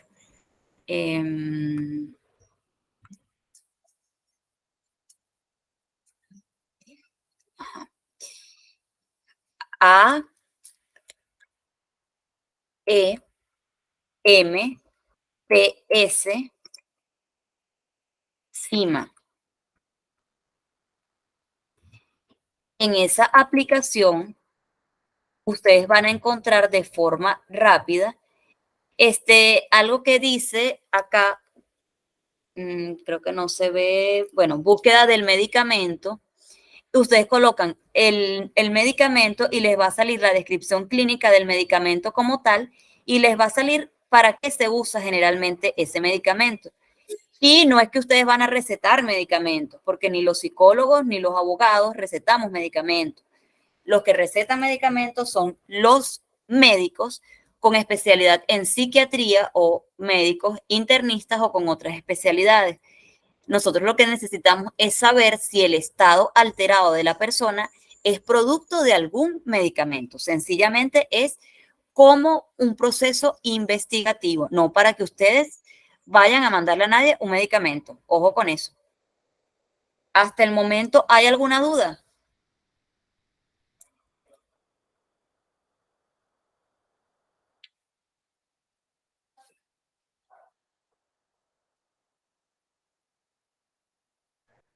Bueno, en lo personal voy bastante claro. Cuando surge alguna duda, luego, ya que está de nuevo el video ahí, uno puede aclarar alguna idea, ¿no? Se le agradece la ejemplificación que está dando. Ok, gracias Alexis, muy bien. Aimé, hoy no te he escuchado ni a Johnny tampoco. No, profesora, todo bien. No tengo ninguna pregunta. Todo está claro. Gracias. Ok.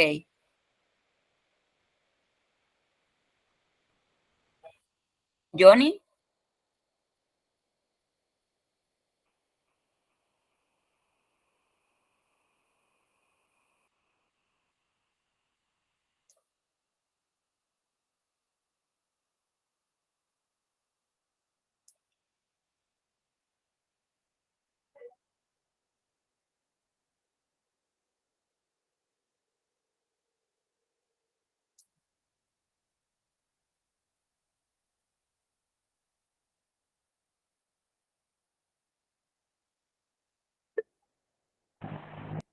Todo muy bien. Ok, vamos entonces a continuar.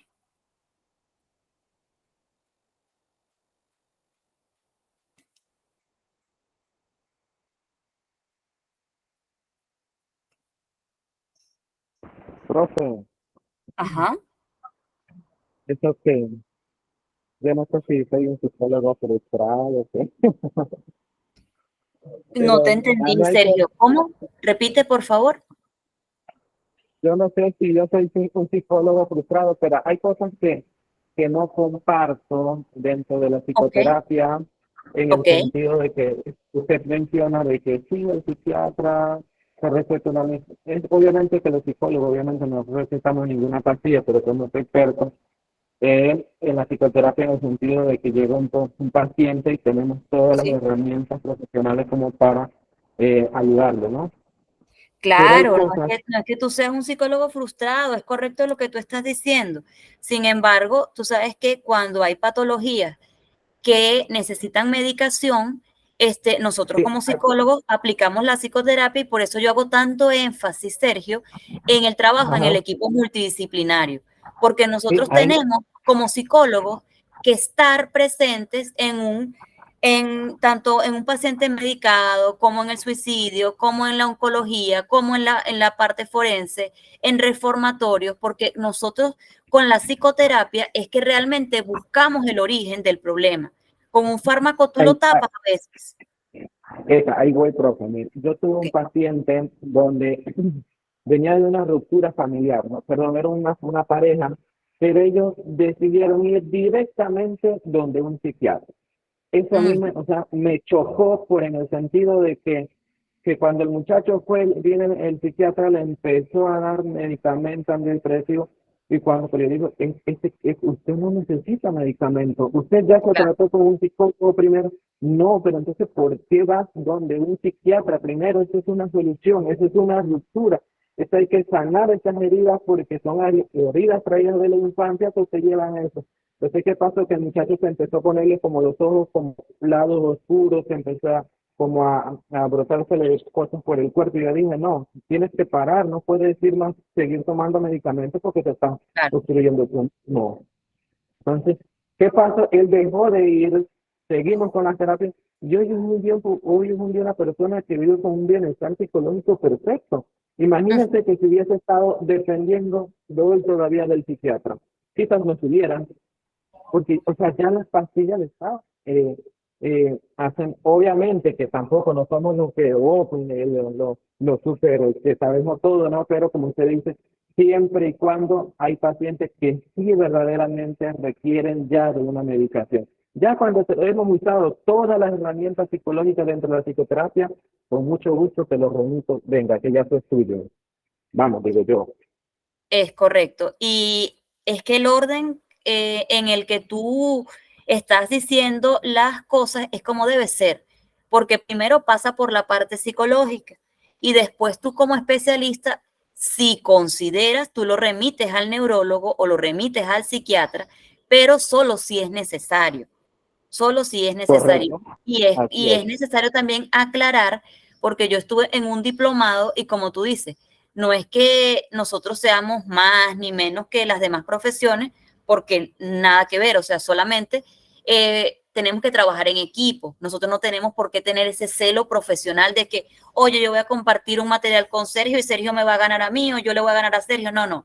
O sea, eso no debe existir en la parte de psicología ni en ninguna profesión, porque yo pienso que nosotros debemos trabajar en conjunto y lo que tú sabes a mí me sirve y lo que yo sé a ti te sirve y lo que Aimé sabe, lo que Johnny sabe, lo que el profesor sabe y lo que Alexis o Damián o los demás chicos, que no puedo ver los nombres porque me aparecen 6 más y no me salen los nombres, pero lo que todos sepamos aquí se comparte, aquí nadie es más que nadie y eso es importante que se sepa, que no existe competencia profesional, pero que sí hay límites dentro de la profesión y hay un orden en la profesión que debe ser respetado. Y en eso tienes toda la razón, no eres un psicólogo frustrado, no repitas eso, eres un buen psicólogo y estás preocupado porque sí existen personas que van a una orientación psiquiátrica porque no están abordando el tema, simplemente prefieren tomarse una pastilla y seguir evadiendo antes de asistir a una psicoterapia que pueda permitirte expresar y tener una perspectiva diferente.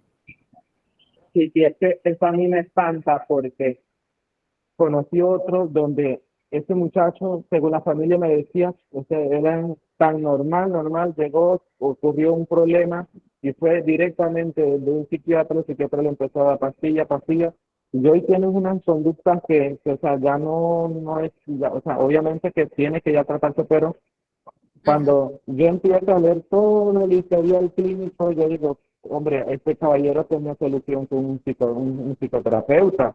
Pero ¿qué pasa? Que las pastillas le llevaron tanto el daño en neurocerebral que ya, o sea, ya obviamente que ya estaba dependiente de ese medicamento. Es Entonces correcto. son cosas que preocupan, por lo menos a mí me preocupa eso cuando alguien va y directamente a donde un psiquiatra. No es porque, o sea, vuelvo y lo digo, siempre, o sea, todas las cosas llevan un orden. Por ejemplo, hay una psicopedagoga que vino una maestra, una psicopedagoga, y le dijo, eso tiene un trastorno TDAH, no sé qué.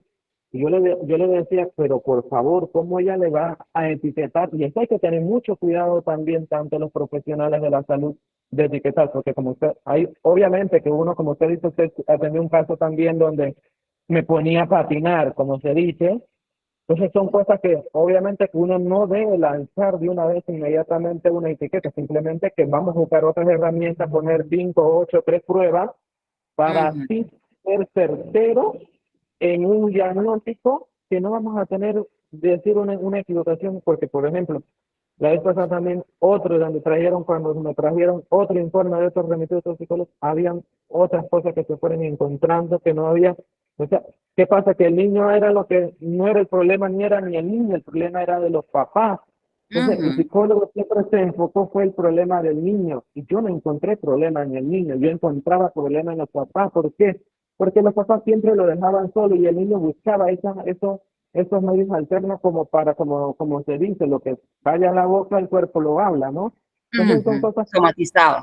que es muy matizadas. Entonces ahí uno debe de tener detenidamente, ir viendo todo el historial clínico del paciente. Eso me encanta, eso me llena de mucho placer cuando veo las cosas y veo los resultados que se ven con los pacientes. Muy bien, Sergio. No, correcto, correcto. Lo que dijiste está muy bien. Vamos a continuar entonces. Ok.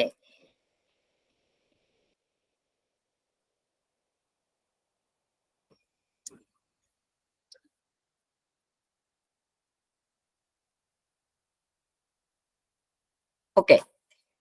Cuando nosotros hablamos de un examen mental, durante el desarrollo de la entrevista, es posible apreciar el comportamiento general de las funciones mentales por medio de lo que se conoce como un examen mental. Y si se nota alguna alteración, es conveniente valorar el área alterada mediante preguntas o pruebas específicas.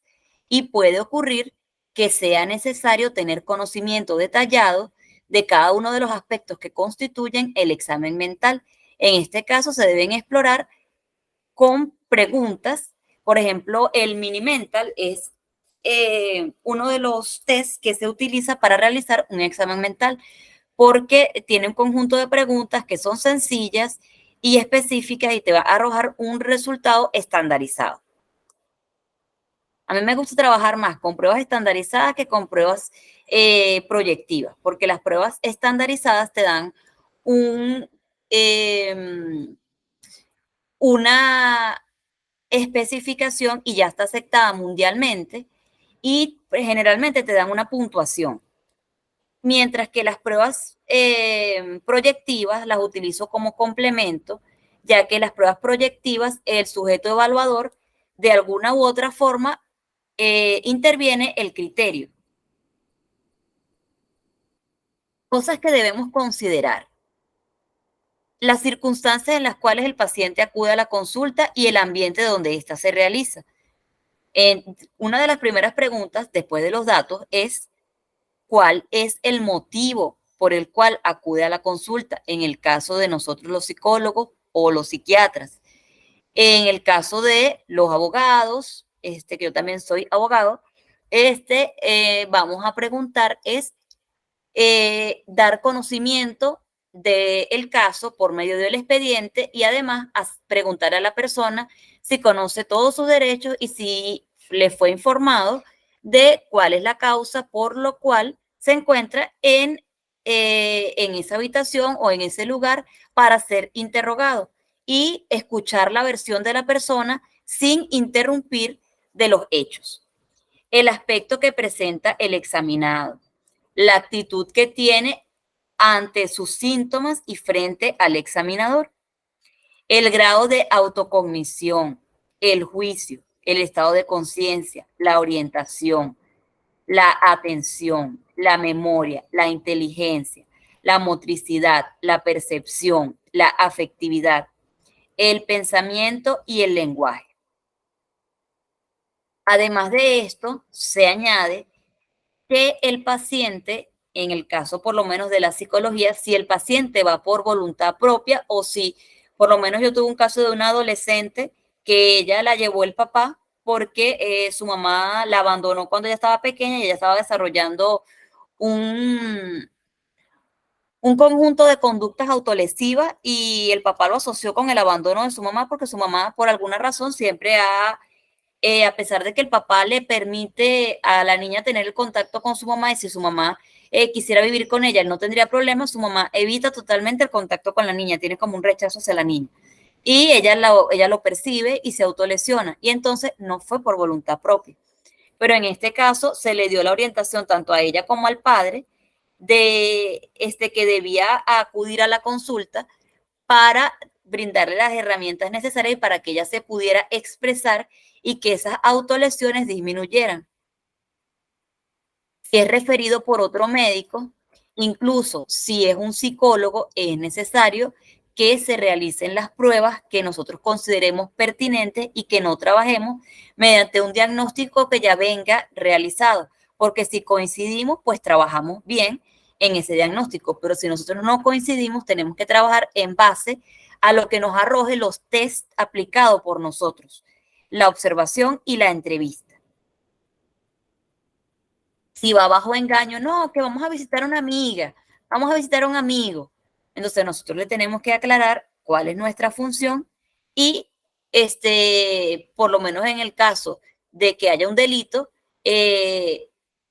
muchas veces se utiliza lo que son los policías encubiertos para que la persona se sienta en confianza y pueda hablar de lo que realizó sin sentirse que por ese hecho va a ser condenado o va a ser utilizado en contra de la persona. Bajo coacción, es decir, bajo una amenaza. Si no vas para allá, eso sucede mucho en las terapias de pareja. Si no acudes para la terapia, yo no continúo contigo. Y entonces como la persona va bajo una coacción, la persona sencillamente va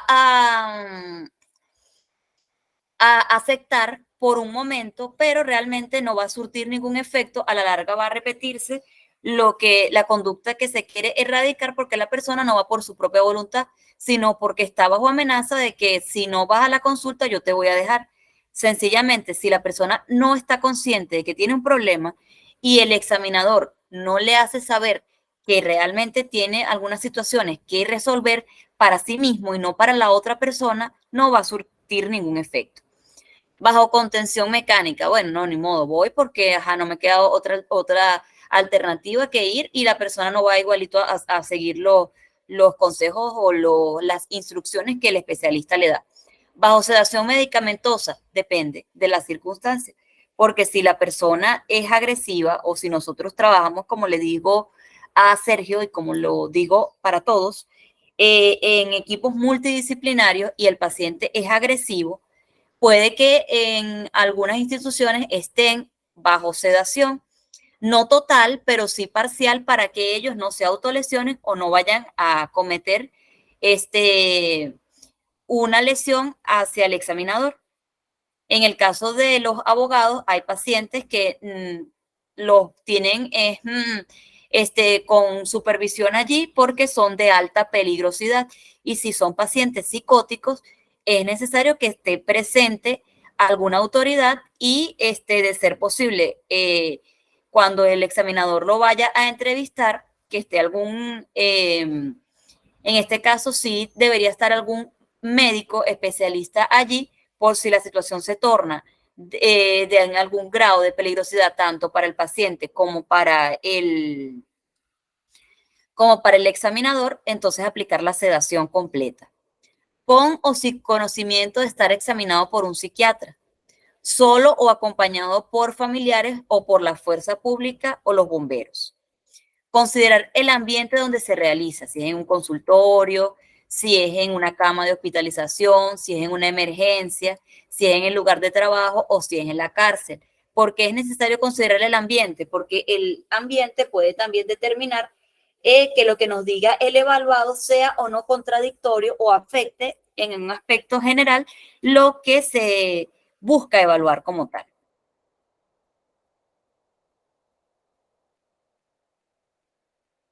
La actitud con la que el sujeto va a realizar la la entrevista. Generalmente en la parte de psicología forense se habla de la parte agresiva, de la parte hostil, de un aspecto burlón, como bueno, en el caso de los asesinos seriales, cuando los atrapan después de haber cometido ciertos delitos, por ejemplo, no sé si han visto el caso de BTK, que él se burlaba de la policía a tal punto de que él enviaba notas,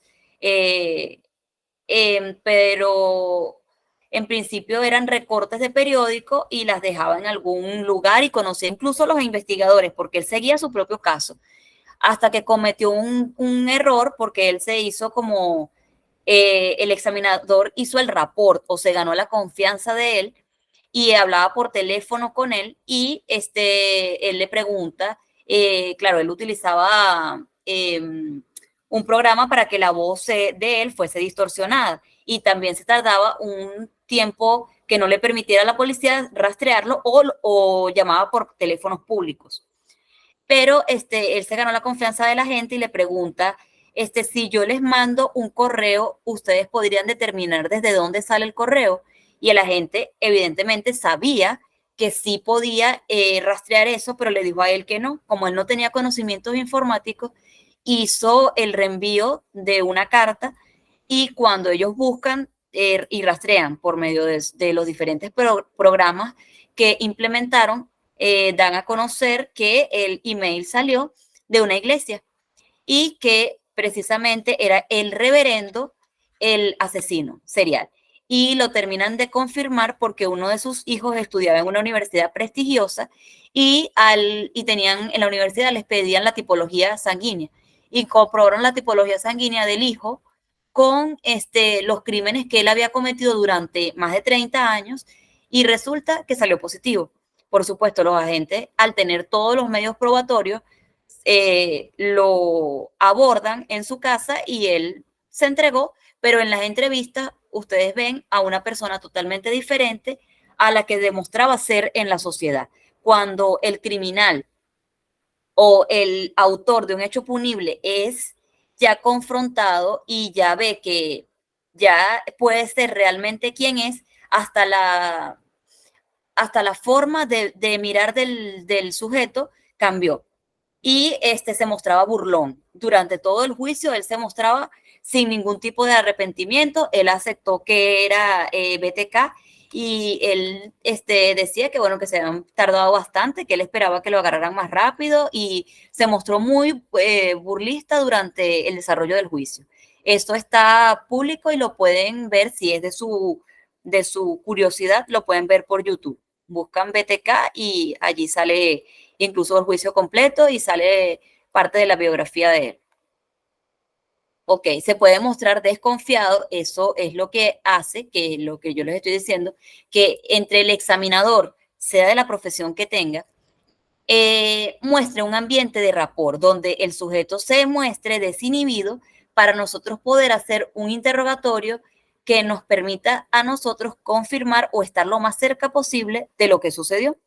Indiferente, no se altera por nada, eso sucede generalmente cuando existe la psicopatía, como lo observamos en el caso de Bundy, que él incluso se creía que él podía defenderse a sí mismo y él pidió autodefensa y lo utilizó como su derecho y los abogados solo estaban allí por si él llegaba a necesitar como tal algún apoyo o algo, pero generalmente Ted se consideraba que él era autosuficiente como para explicar y defender los actos punibles que él había cometido.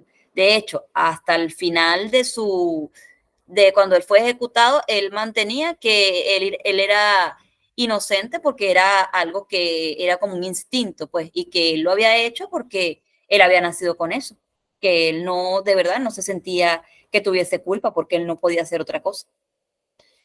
Y entonces ahí es cuando vemos en ese tipo de personas la realidad distorsionada, lo que para él es algo como que es indiferente, resulta arrogante y hasta cínico, para él era su defensa que él había nacido con ese trastorno.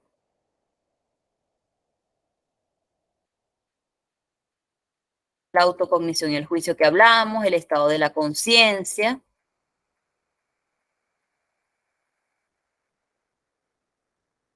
los delirium, la orientación, la atención, la inteligencia. Acuérdense también de la inteligencia emocional, que hay veces que tenemos inteligencia académica y no es lo mismo inteligencia académica que inteligencia emocional. La inteligencia académica se diferencia de la inteligencia emocional por medio de la comunicación asertiva.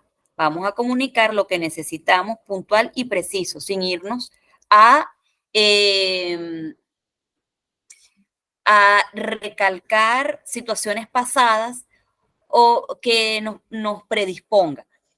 Bueno, en ocasiones nosotros utilizamos o en el trabajo o en el hogar, en vez de decir, mira, yo necesito que tú te levantes más temprano mañana, digo, es que tú nunca te levantas temprano y es que tú nunca me colaboras con X cosas, o tú siempre eres el tipo de persona que tienes una misma respuesta y ya por allí predispones a la otra persona a la comunicación y ya allí estamos perdiendo muchísimo más de lo que podemos ganar.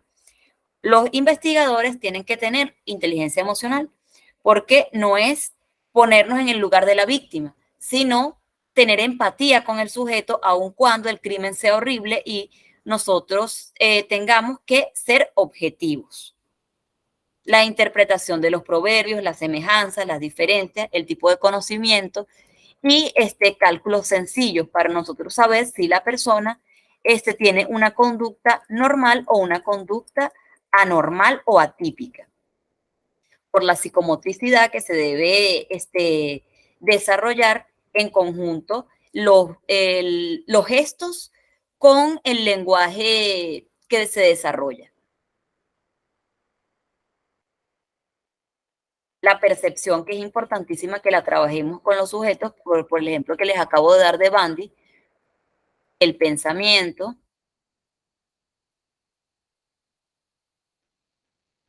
la memoria.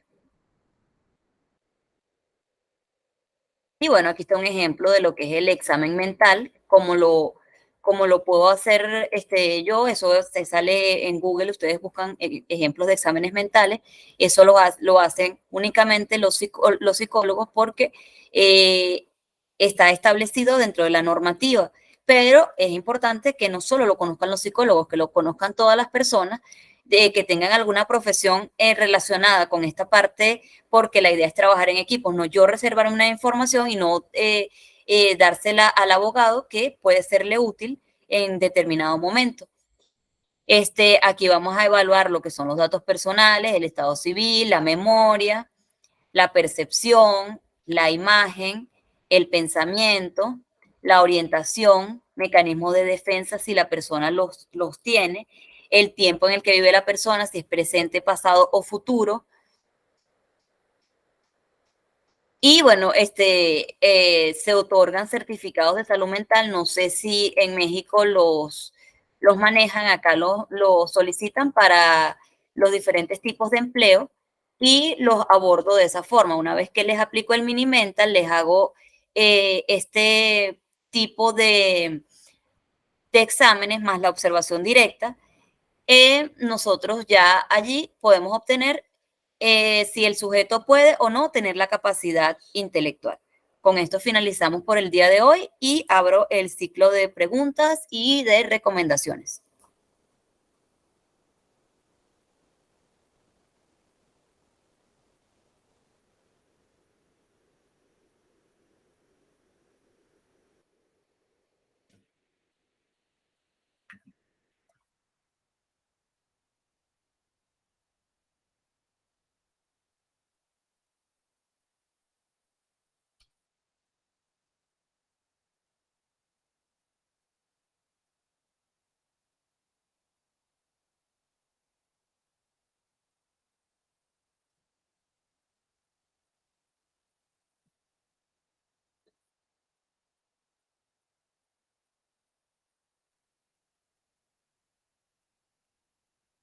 Sergio, Johnny, Aimé, Alexis,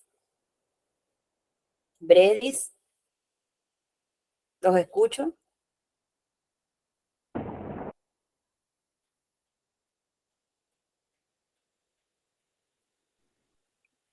Todo bien, profesora. Ok.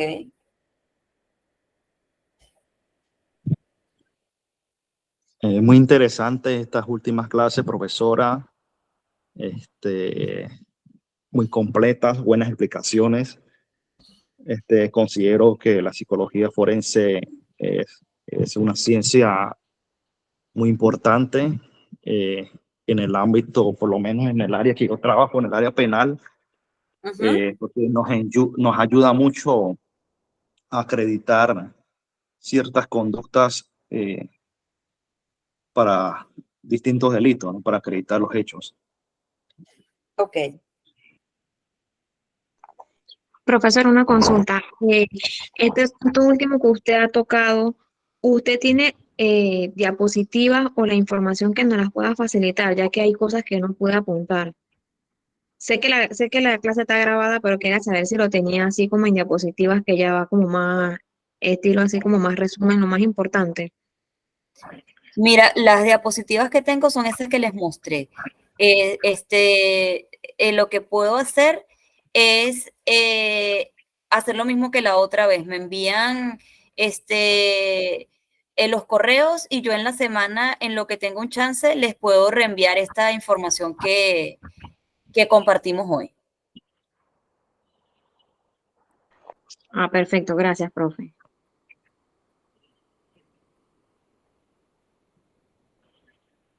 Sergio. Profe, sí, como, claro, obviamente que dentro de la psicología tenemos muchas ramas, ¿no? Pero a mí me gusta mucho la psicología forense, la psicología clínica, pues mi pasión es eso. Dentro de la psicología creo que obviamente que primero obtenemos la licenciatura como una psicología general, pero eso nos abre como ese campo al conocimiento, ¿no? Y como decía Johnny allí, no es tan de más de ir como profundizando en todas estas partes en que uno cree que hay muchos baches y obviamente que, por ejemplo, cosas de psicología forense con la psicología clínica, hay cosas que creo que una compañera en los primeros días de clase decía, dominar conceptos. Y eso es muy importante, ¿no? Dentro, por lo menos, la psicología forense también debe también conocer muchos conceptos dentro lo que son los juristas, o sea, como decía usted, trabajar de una manera muy interdisciplinaria que nos lleva a la resolución de los conflictos sociales, hasta culturales también, porque